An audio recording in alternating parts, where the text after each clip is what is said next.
Olá, já pararam para pensar como a forma com que a gente é tratado na infância pode literalmente moldar a vida inteira? Hoje, a gente vai mergulhar numa ideia muito poderosa da psicologia: a jornada de ser tratado como realeza e como a falta disso pode levar a uma busca sem fim, com um final surpreendente e muitas vezes trágico.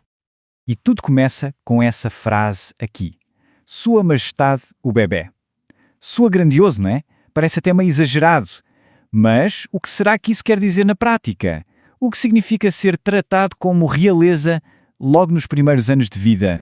Então vamos lá entender isso melhor. Essa ideia veio de ninguém menos que Sigmund Freud, lá em 1914, e é uma parte-chave da sua teoria sobre o narcisismo. Ele percebeu uma coisa: muitos pais projetam as suas próprias ambições, o seu amor próprio nos filhos. É como se eles se tornassem a realeza da casa, a pessoa mais importante do mundo. E o mais curioso é que essa expressão nem veio da psicologia para começo de conversa. O Freud, na verdade, se inspirou no título de uma pintura, de 1898. A pintura mostrava uma criança parando o trânsito com a mãe.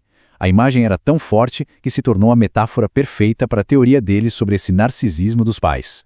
Então, vamos mergulhar um pouco mais fundo nessa história de majestade. O que isso realmente significa na prática e por que é tão fundamental. Bem, na sua forma mais pura, é sobre ser amado de um jeito incondicional, sabe? Simplesmente por existir, sem precisar fazer nada, sem precisar provar nada. É aquela sensação de ser de verdade o centro do universo de alguém. Só que, e aqui a coisa começa a ficar bem mais complexa. Ter essa experiência, por mais essencial que seja, não é algo garantido. Na verdade, é quase uma questão de sorte. Mas por quê? Porque uma coisa tão básica para o nosso desenvolvimento fica à mercê da sorte. A resposta, gente, mostra o quanto os nossos primeiros anos de vida são frágeis. E a realidade é dura, não tem jeito. Essa capacidade de fazer a criança se sentir majestade, ela está 100% nas mãos dos pais. E a gente sabe, por inúmeros motivos, que nem todos os pais conseguem ou até mesmo sabem como oferecer esse tipo de amor tão central e incondicional. E é aí que a vida se divide em dois caminhos, bem no comecinho. Dá para ver bem na imagem, né? De um lado tem o caminho da sorte, daquele que se sentiu amado e seguro, e do outro tem o caminho de quem já começa a vida com um buraco, uma falta, que vai trazer consequências bem sérias. Agora, vamos focar nesse caminho desafortunado. O que acontece com quem não tem essa experiência na infância? Qual é o peso dessa falta ao longo da vida? Olha, a falta dessa validação lá no início cria uma busca que não acaba nunca. A pessoa pode passar a vida inteira, décadas mesmo, procurando nos outros aquela sensação de ser a pessoa mais importante do mundo. É uma tentativa sem fim de preencher aquele vazio que ficou lá de trás.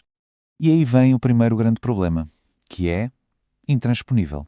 Essa necessidade, ela tem prazo de validade. Pensa numa janela de oportunidade. Ela só fica aberta nos primeiros anos de vida. Depois, puf, ela se fecha.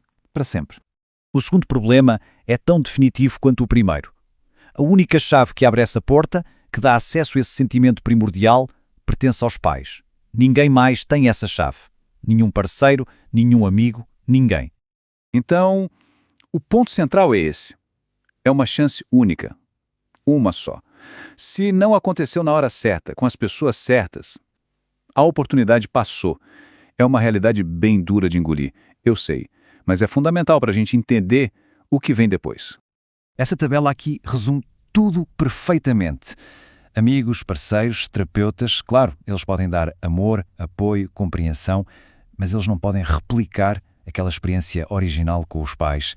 Tentar encontrar isso na vida adulta é como procurar água numa fonte que já secou. Simplesmente não está mais lá. Tá, então qual é a solução? Se não dá para preencher esse vazio, o que se faz? A saída não é continuar cavando o buraco procurando sem parar. É o contrário. É olhar para essa falta, entender de onde ela veio e aprender a viver com ela. É quase como um luto, sabe? Um luto por algo que nunca se teve. E só depois desse luto é que dá para seguir em frente de verdade. E isso nos leva à parte final e talvez à mais paradoxal de todas.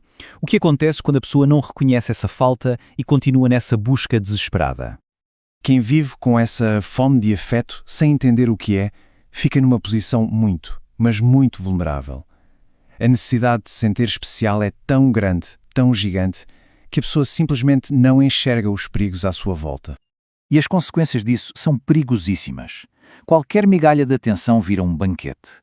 E isso transforma a pessoa num alvo perfeito para gente exploradora, para manipuladores que sabem exatamente o que fazer. Dar uma dose mínima de validação para conseguir controle total. Este esquema aqui mostra bem essa descida. É um passo a passo trágico. Começa com o desejo frustrado de ser majestade. Isso vira uma fome desesperada por afeto. Essa fome faz aceitar qualquer migalha. E no fim, a pessoa que queria ser rei, que queria ser rainha, acaba virando serva, presa, acorrentada ao desejo de outra pessoa. E essa frase aqui, nossa, ela resume o paradoxo de um jeito brutal. A busca por um trono, ironicamente, leva direto para a servidão. Na tentativa de finalmente ser o centro do mundo de alguém, a pessoa acaba se apagando por completo para servir ao mundo de outra pessoa. É terrível! E a gente termina com essa reflexão para ficar na cabeça, depois de ver toda essa jornada, da majestade até a servidão. A grande pergunta que fica é, onde é que está a linha? Em que momento a busca por amor, que é super saudável, vira uma busca desesperada que nos tira a liberdade? Talvez perceber onde fica essa linha tão fina seja o primeiro e mais importante passo para quebrar esse ciclo.